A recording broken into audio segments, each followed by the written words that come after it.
Vamos a orar, hermanos, antes de empezar. Oremos. Señor, te damos gracias por tu amor, por tu misericordia en nuestras vidas, porque jamás te apartas de nosotros, Señor, y porque hoy tú has reunido a tu iglesia para alabarte, Señor, para exaltar tu nombre, y también la has reunido, Señor, para hablar, para enseñarnos, Señor, y para instruirnos. Te pedimos en ese tiempo que tu Espíritu Santo nos dirija, que tu Espíritu Santo esté presente dirigiendo nuestra mente, nuestro corazón. Que, Señor, hoy cuando meditemos en tu palabra, sea tu Espíritu hablándonos. Señor, no permitas que sea mi corazón humano el que hable, sino que hable tu voz, Señor, tu Espíritu Santo.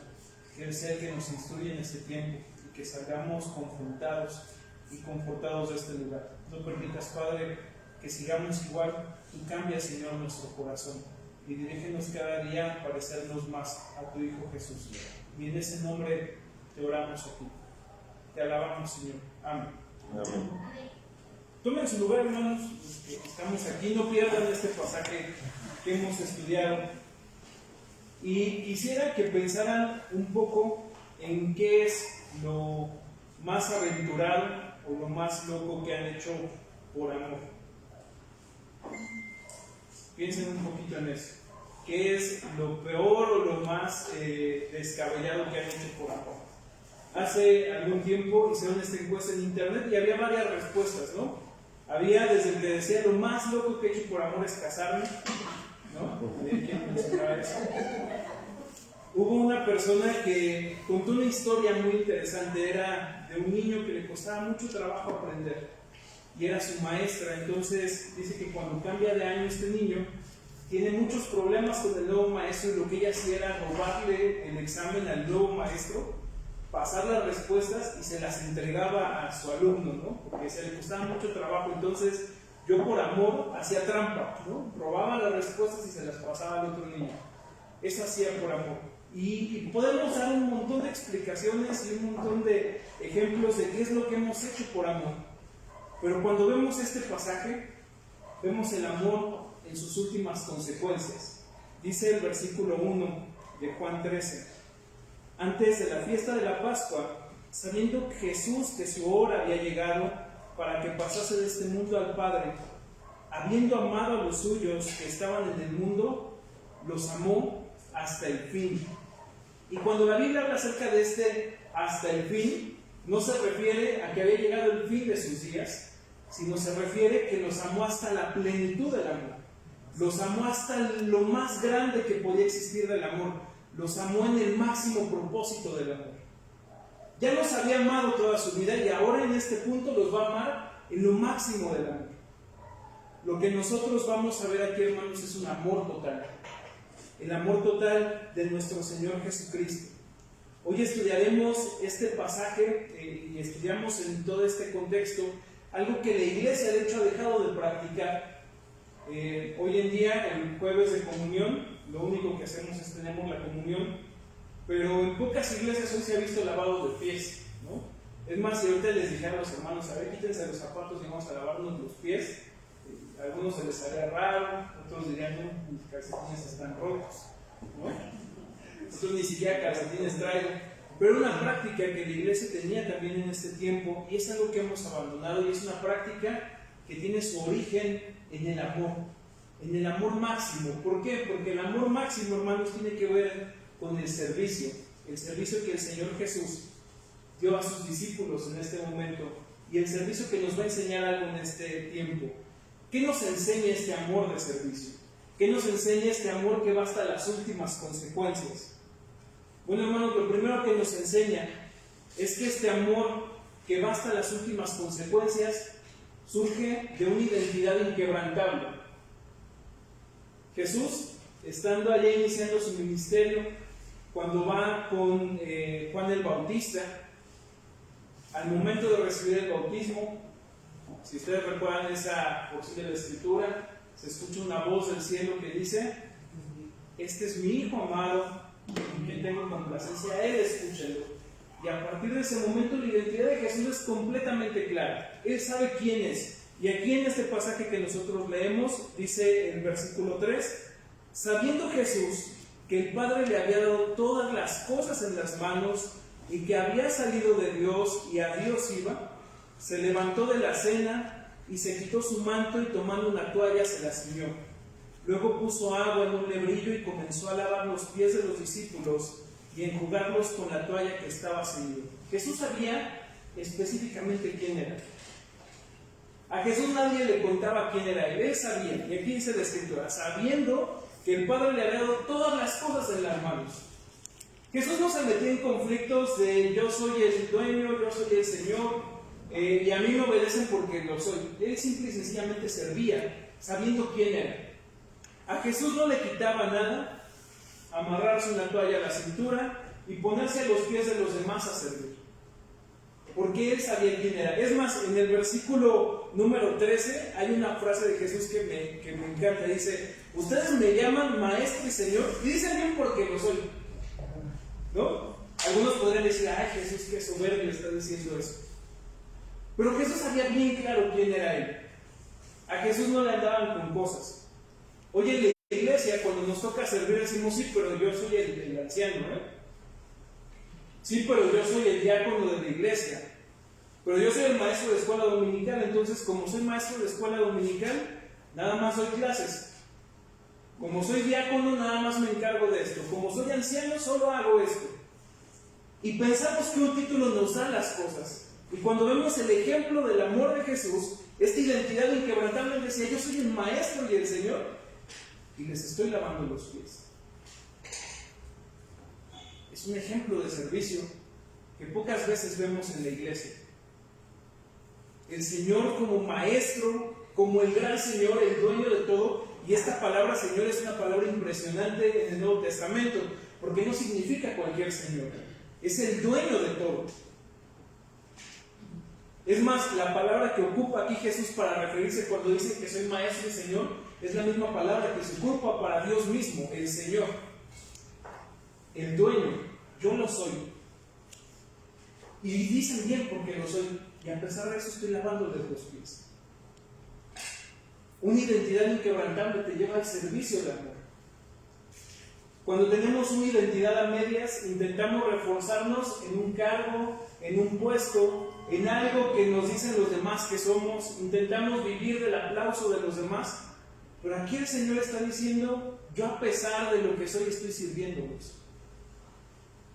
Un servicio auténtico no puede surgir de un corazón con una autoestima baja, porque normalmente las personas con tantito poder y con una baja autoestima terminan pervirtiendo el poder, terminan dañando el poder, se vuelven tiranos porque no saben quiénes son.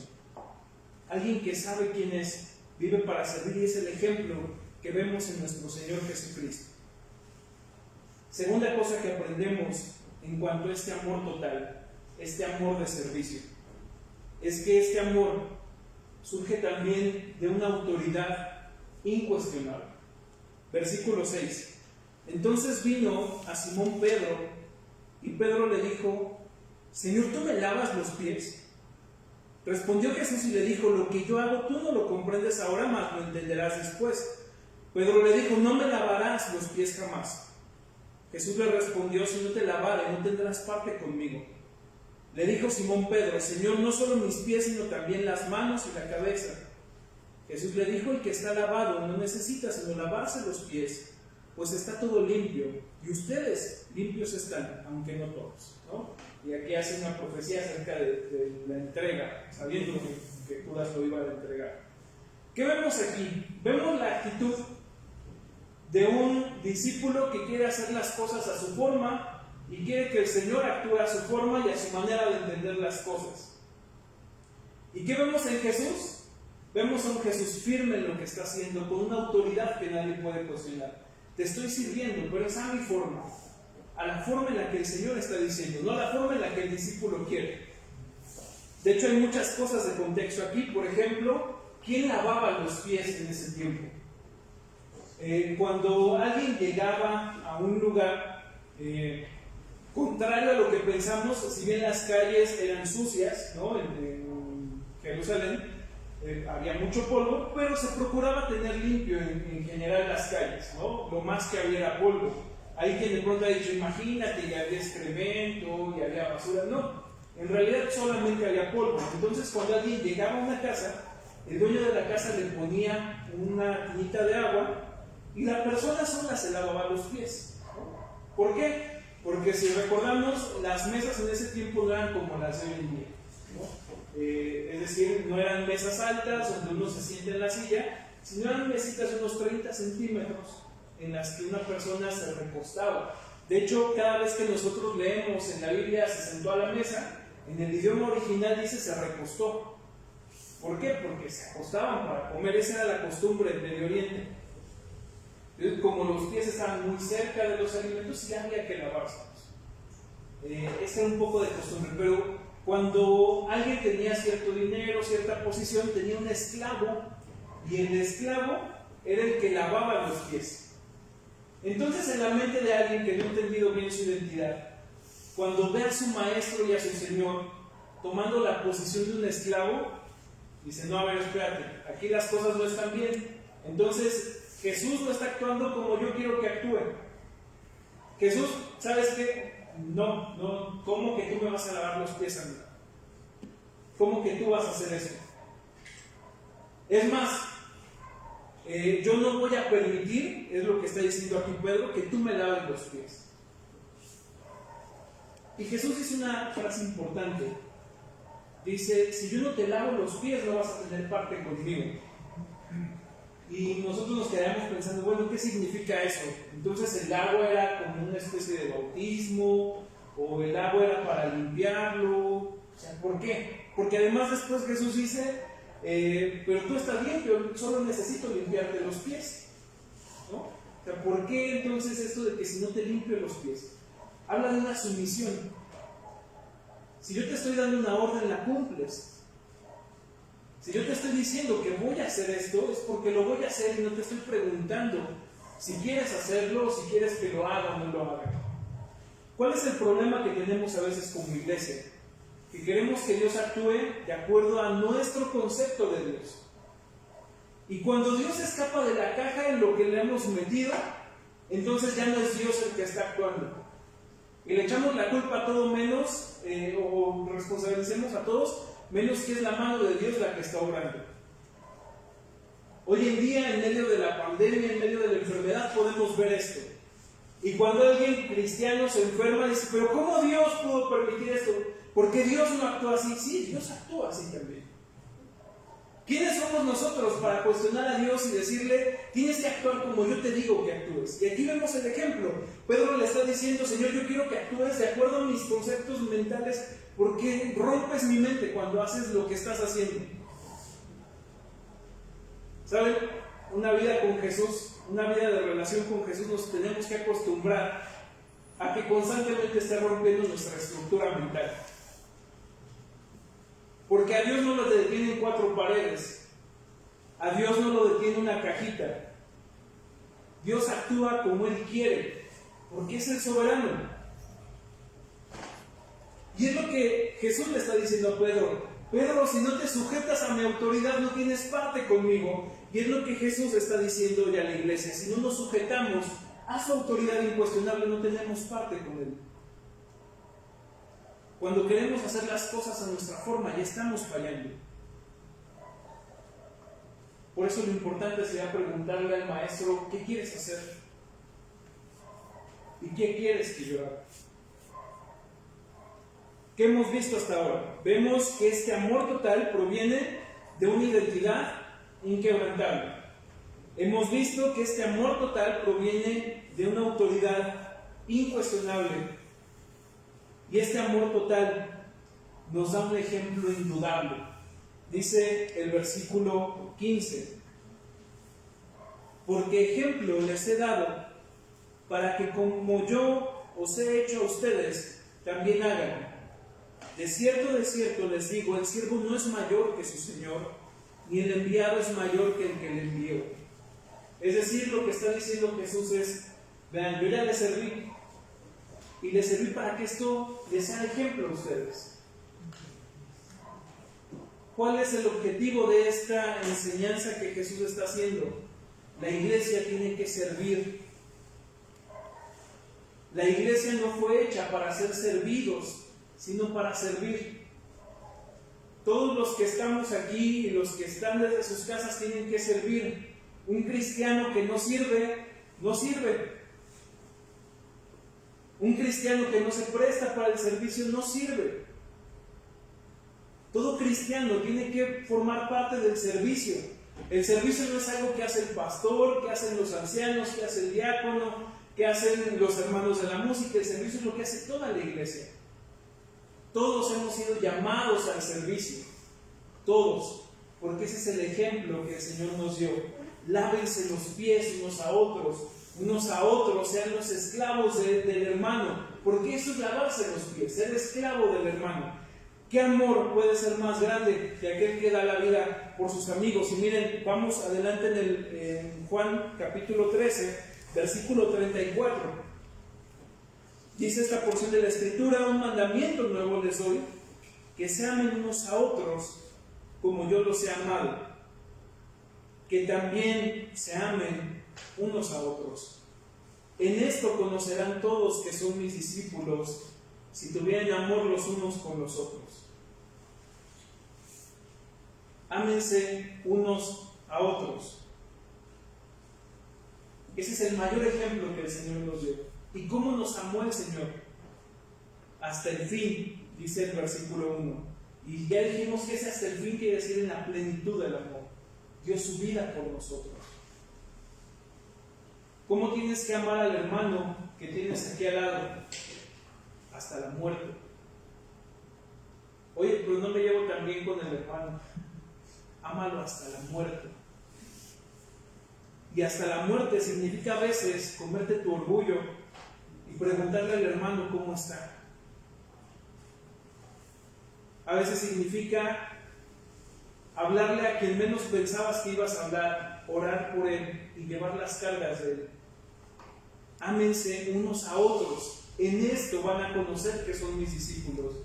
No dice van a conocer que son mis discípulos porque cada 8 días se reúnan en un templo. No dice van a conocer que son mis discípulos porque se saben los libros de la Biblia de pies a cabeza y de cabeza a pies. No dice van a conocer que son mis discípulos porque se conocen todas las doctrinas bíblicas. No, dice van a conocer que son mis discípulos si se aman los unos a los otros. Ámense. Y les he dado ejemplo de eso. Y habíamos visto que la autoridad de Jesús es incuestionable. Pedro intentó cuestionar a Jesús y le dijo Jesús a Pedro: si no haces esto, no formas parte de mí. Si intentamos cuestionar a Jesús, aún en esta ordenanza que nos ha dado, deberíamos preguntarnos, ¿en realidad somos parte de su cuerpo?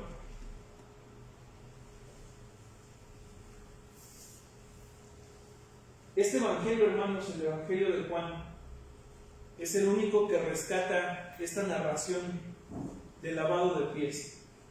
El evangelio de Juan ya se escribe casi al final del siglo I. Ya los otros 3 evangelios están escritos. Seguramente Juan conocía muy bien estos evangelios, sabía sobre qué hablaban. El mismo apóstol Pablo ya había escrito la carta a los Corintios, la institución a la cena, ¿no? Donde regula los excesos que se cometían en la cena. Ya conocía también eso el apóstol Juan.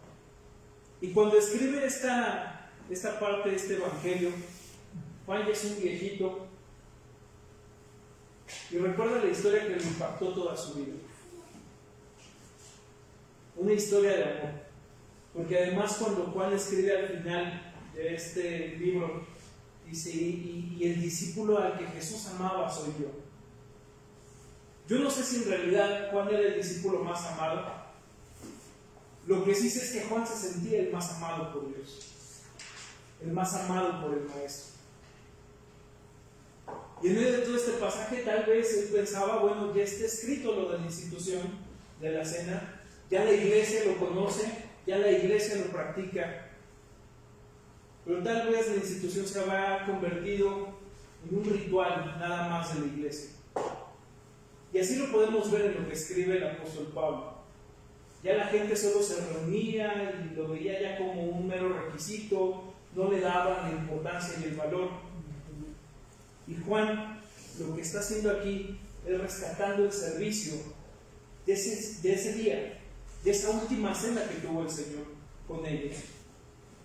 ¿Por qué Juan no incluye la Santa Cena? Porque está hablando acerca del servicio. ¿Saben, hermanos? La Santa Cena, una de las cosas que simboliza es la unión del cuerpo de Cristo. Por eso el apóstol Pablo después dirá: el que no discierne el cuerpo de Cristo, y cuando habla de discernir el cuerpo de Cristo se refiere a la iglesia, es decir, el que no ama a su hermano, que no se acerque a la mesa. A veces, cuando damos discernir el cuerpo de Cristo, pensamos que se refiere a, bueno, es que estoy enojado, estoy molesto. No, ¿amas a la iglesia o no amas a la iglesia? Y amar a la iglesia es amar al que tienes a un lado.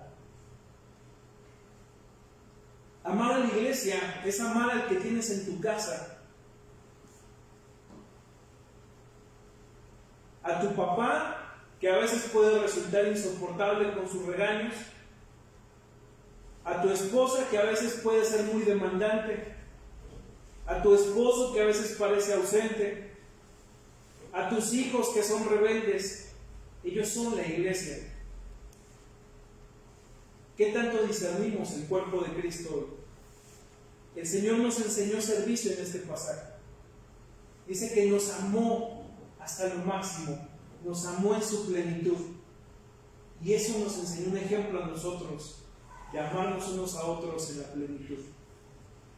Así que hoy, cuando estemos tomando la cena del Señor, porque esta mesa no es la mesa de la iglesia, así hayas preparado tú los elementos en tu casa, no eres tú el que está dando el servicio. Es el Señor invitándote a su mesa, es el Señor diciéndote: ven, acércate.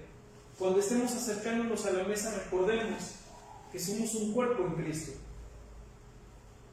Si hay alguien con el que estás teniendo problemas y fricciones, es tiempo de decir: Señor, perdóname por no amar como tú me enseñaste a amar, y demostrar el amor con el que tienes a un lado. Así que hoy acerquémonos a la mesa pensando en el cuerpo de Cristo.